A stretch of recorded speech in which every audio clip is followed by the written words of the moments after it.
Dinan comme un port d'attache, un havre de paix. Perchée sur les hauteurs, cette villa de la Grande Vigne, elle a été achetée en 1937 par une artiste peintre, Yvonne Jean Affen. Cette Alsacienne installée à Paris fera de cette maison son point d'ancrage.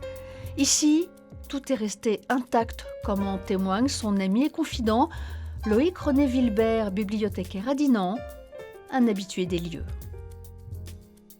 Cette maison est telle qu'elle l'a connue. Les objets dans chacune des pièces sont là tels qu'ils étaient de son temps, avec leur tapisserie.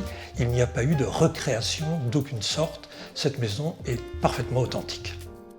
Dans sa vie, il y a une date déterminante, 1925, année de sa rencontre avec le peintre breton Mathurin Méheut. Ce jour-là, il lui dit une phrase qui va changer sa vie. Ouvrez vos fenêtres, allez placer votre chevalet à l'extérieur, faites de la peinture vivante. Et vraiment, c'est ce à quoi on assiste à partir de cette année 1925, un changement brutal dans sa carrière, puisqu'elle laisse de côté les portraits et natures mortes pour se consacrer au paysage, à l'étude des métiers, à l'étude des costumes. Elle va alors devenir l'élève, la collaboratrice, l'amie du peintre et surtout va adopter le style Méheut. Dans sa maison, elle va tout décorer, les portes, les placards, et elle décide de se lancer dans une grande fresque au-dessus de la cheminée.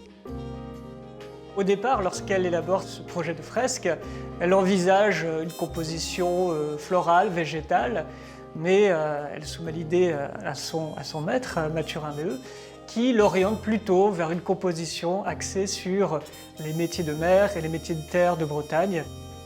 Artiste peintre, graveuse, céramiste, décoratrice, dessinatrice, cette femme a été incroyablement productive, mais toujours dans l'ombre de Mathurin. D'ailleurs, chez elle, une chambre lui était réservée, au mur, une partie de leur correspondance. C'est une sélection de lettres ornées par Mathurin Méheut. Ça fait partie de l'une des richesses du musée Yvonne Jean Affen, cette collection de 1400 lettres. Toutes sont ornées, certaines d'ailleurs ne comportent même pas de texte. Ce qui est vraiment intéressant, ce sont ces dessins rehaussés à la gouache qui accompagnent le texte. Durant toute sa vie, cet artiste cherchera à perpétuer le travail de son maître. Si vous voulez, surtout pour la Bretagne, si vous voulez retrouver toute la vie bretonne du début du siècle, il n'y aura que chez Méheut que vous la retrouverez. À la fin de sa vie, elle pense enfin à elle, avec une question, une angoisse, qu'allait devenir sa maison, ses 5000 œuvres. Elle décide alors de faire une donation à la ville. Il y avait forcément une condition, c'est que la ville de Dinan l'ouvre d'une manière régulière et puis travaille bien sûr à la mise en valeur de l'œuvre d'Yvonne Jean Affen. Je crois qu'elle a beaucoup travaillé pour mettre en valeur l'œuvre de Méheut et il revient maintenant aux Dinanais de faire la même chose afin que l'œuvre d'Yvonne Jean Affen soit connue et appréciée.